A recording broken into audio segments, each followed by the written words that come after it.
আপনাদের সমর্থন আছে, এই সরকারের উপর সমর্থন আছে। ভারতীয় জনতা পার্টির সরকার আমার মনে হয় না আর এখান থেকে কেউ সরাতে পারবে বলে আমার মনে হয় না।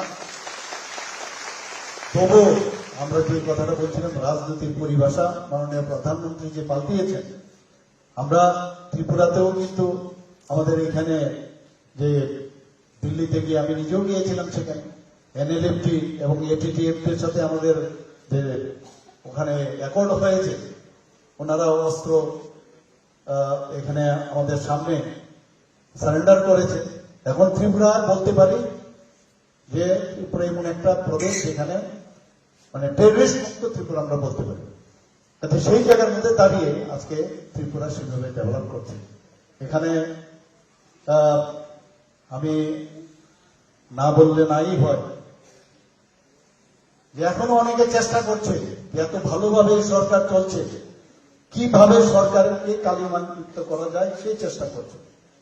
আমি বারবার বলছি আবার যে লিমিটেশন থাকবে সবকিছু। লিমিটের বাইরে চলে গেলে কিন্তু যা করার এই সরকার করবে এবং কোনো অবস্থায় বরদাস্ত করবে না, সেটা কিন্তু মানে আবার আমাদের কাছে জানিয়ে দিচ্ছে।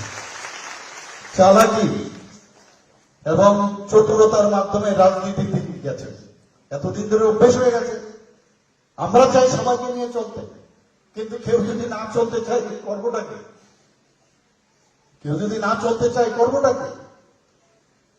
এবং এই রাজনীতি চোখ টিপ দেওয়ার রাজনীতি এবং গায়ের জোরের রাজনীতি, এগুলো